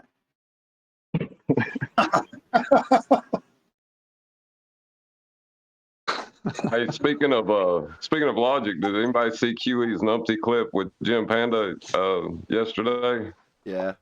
Oh my God! I can't do it anymore. It gives me a headache. It's so good. No, it's so good. No one claimed that rockets didn't exist. That was me in that clip. And all they do is fallacy after fallacy. It's ridiculous. Yeah, it juxtaposes your actual claim with arguing against a claim of rockets not existing. Presumably because it's far easier to defend, but it's so glaring. What? I don't even like that argument. I just jumped in to help Chemo or somebody else because they were... What? Wait a second, Jeremy. Chocolate, what do you mean, what? Why the hell aren't you watching those Dumpty clips, Chocolate? Rockets don't exist. That's all you see on YouTube. No, don't whistle past this, Chocolate. What do you mean, what?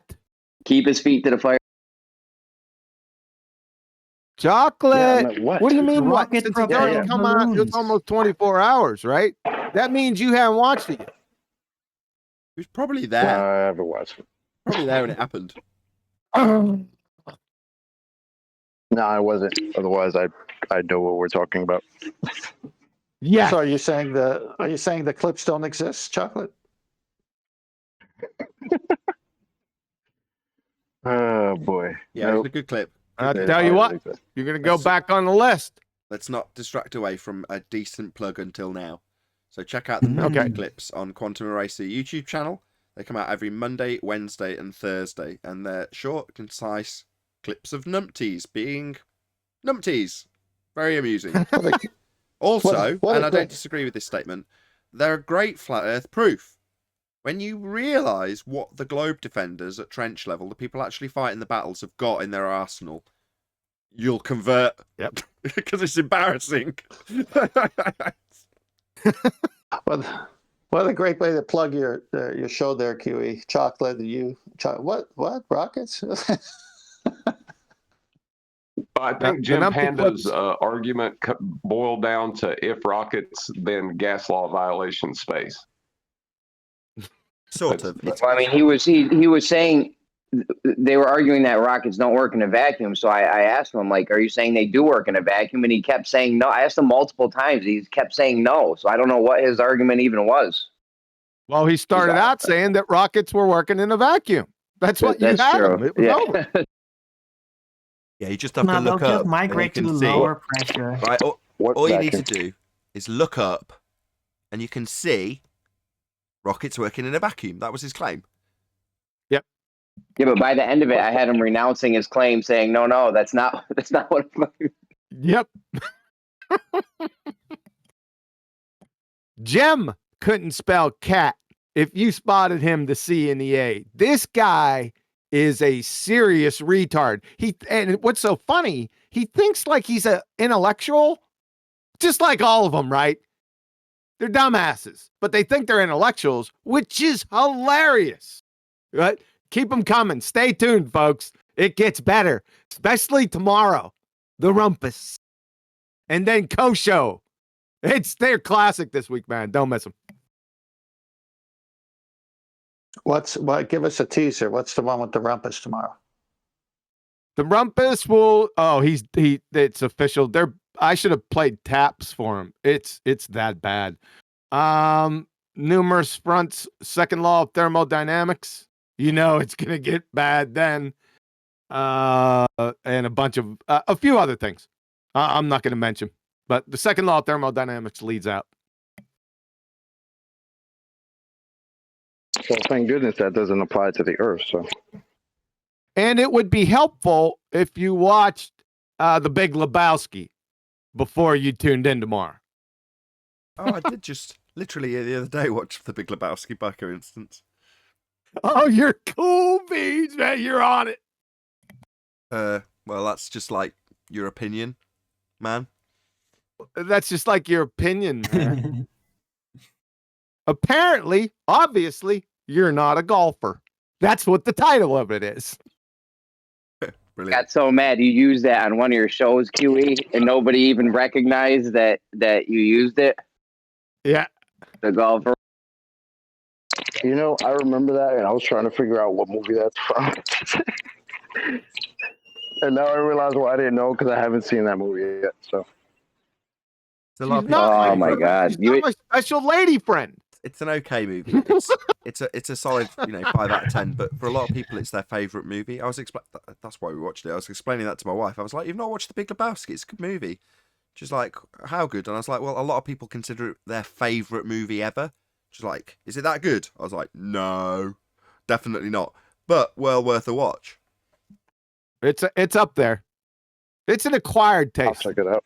Yeah, maybe give me another look. Maybe your money's out there. It's in here somewhere. So my favorite part. It's got some. It's just got. But my good girlfriend characters in cuts it. off a toe.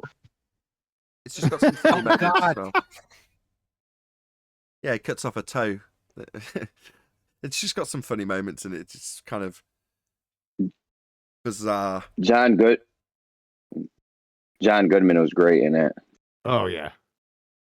I got the ringer, the whites. Yeah.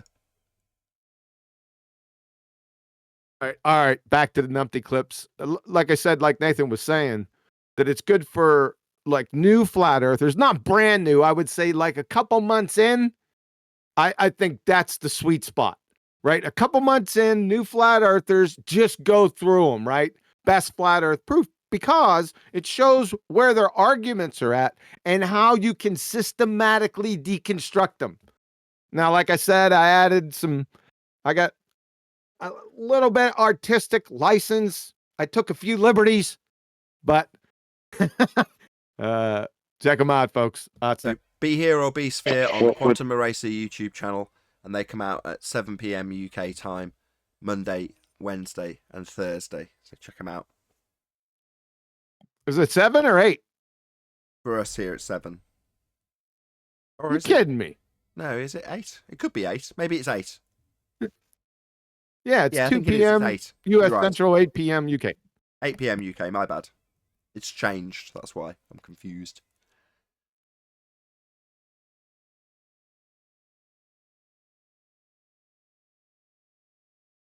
Globers.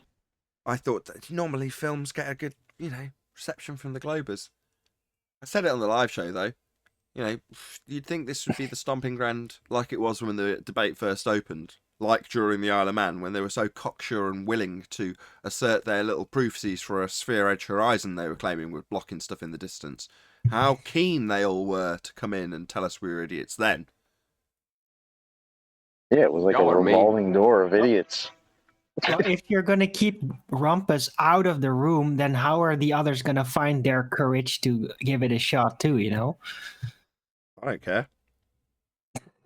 All right, just saying. But Rumpus is the only one who has the courage. Where are these other clowns? Well, they come after anymore.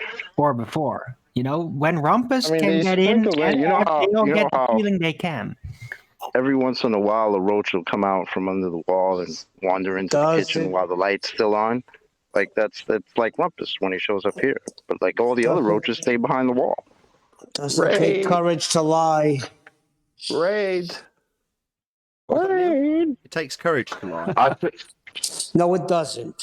Yeah, it does. It takes no courage to lie. Yeah, No it does. courage. You're just a liar when you lie. I Not can't if you believe have- you. not if know you what? have no Hold on. courage. Hold on. What's Do up, you bro? know what you're saying when you lie to somebody? You're calling them stupid because you think I'm stupid enough to believe you, so you can lie to me. So every time he lies to you, Nathan, he's calling you stupid.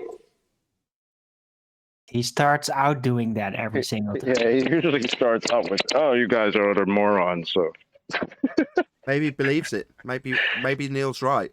He knows damn well he's lying through his back teeth and just deceiving you. So, by that standard, accept him or don't accept him at his face value explanations for his baseless assertions in most instances. You're stupid if you accept him, and you're stupid if you don't. That's why I don't want to part of his lies anymore. That's my attitude on it. Because it's now me that's foolish if I continue. It's just like, why subject people to that? My advice is always the same. Turn your back on lying bastards. I don't think he sees it as lies. I think he sees it as a political struggle, and it's justified. Come on, Owen. Political struggle.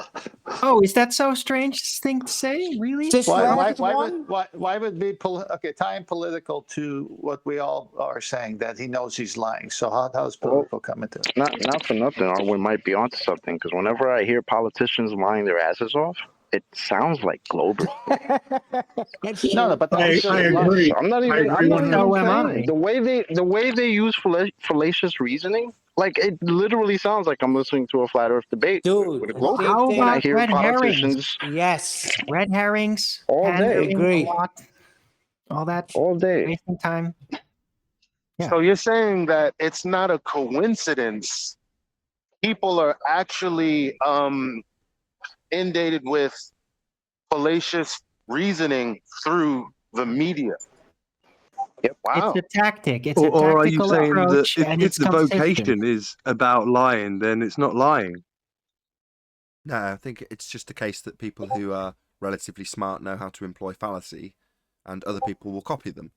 The problem is that at the trench level here, the people who are copying them aren't the degree educated smartest of the smartest politicians that know how and when to do it. They're the trench level rhetoric using fundies that don't know how to use it. They've just heard it and are parroting it because that's what they are, machines that parrot. They've gone through a comprehensive education, they've comprehended it, and now they can repeat it, making themselves think they're smart. Now, when we come along and take apart their incorrect, misused logic and point out where it's fallacious, half the time they don't understand how and why it's being taken apart at all. They still think they need to be telling us we're dumb because they're so low down the food chain in terms of their actual intelligence level. It's, what's the term? Dunning-Kruger. They don't know what they don't know. Rumpus is like, if he didn't have this to do, I mean, what would he do? It seems like that's why this guy lives. But also part of the tactic is not just they don't know what they don't know. They also know what their peers don't know. So they can actually at points just gaslight you with, yeah, this is all nonsense, because they trust that their peers will actually take that bait. It is effective for the cohesion of their community. Yeah, right or wrong, liar or completely truthful, you will be accepted so long as you maintain and conform to the rhetoric of a heliocentric system. Therefore, you can have a circumstance where, as a flat earther, you can be labelled and branded as a complete lying scumbag by people who are lying, whether they know it or not. But then when that same person says, actually, I think it might be a sphere, they'll be welcomed back with open arms. They say, well, what does that say about that particular group of people? It tells you it's a cult. It doesn't matter what you've done or what you've said. As long as you come back to the cult, well, then everything's cushy. But you do get reconditioned, though. You have to then, step by step, reverse everything you learn, basically. Yeah, that's they what make Anthony, you do that. That's a better description than Anthony saying he was taking the walk of shame. Yeah, it's the reintroduction to the indoctrination. So yeah, you've got to be put through. It's a bit like in 1984, isn't it? Right? You know what I mean? You've got to be re-educated. The interesting thing about the re-education is the interesting part about it is once they're complete, they're going to cast him aside because in their minds, this idiot was fooled. Why would we listen to him? So, like, if he thinks he's doing it for money, he's about to get some pride. He's their prize trophy, John, though, isn't he? For them to parade around. And then lock up in a cupboard to get dusty. Who we talking about? Scanty? Yeah, listen, this reminds me of the movie where they make a prisoner exchange with a communist country. So we gave them Ranty, but in turn we got John. Well, I like John a lot better. I was the first one to say this. I have heard no one refer to him as Scanty, so go ahead and use that. Scanty? I don't get it. Scanty? No, everyone's giving him nicknames. Scanty is often referred to as like a woman dressed scantily. Oh, okay. Ew. And I'd call him Chanty. That works much better. I prefer Chanty. From ranty to chanty. I call him assholes. All right. I'm totally indifferent. I don't care. But That's all works for me. You know, in terms of every single person in this discussion on the flat Earth side is the equivalent of ranty. We've all converted from globe to flat, without exception. Well, they get one back, and it's jumping for joy and holding him up as a trophy. Yeah, I get emails all the time about people who've thanking me because they found out the information they have via the conduit I provide. So it's not daily for me personally, but certainly frequently, people tell me of their conversion story from the cult of globe to flat. Well, getting one back, do you think that's great? No, I think daily people realise the truth of their world. Yeah. Plus, they turned this dude into a flat Earth god. Since he left flat Earth, he's a lot more important. He's a flat Earth god, a flat Earth prince. Ranty, this is we're talking about. He was a top dog, flat earther, famous. You know how many names have they given him to make him look a lot more than he actually was? The only problem is Ranty is doing it for something else and not that. So they got gypped. As I say, it's just one dude, so it really doesn't matter.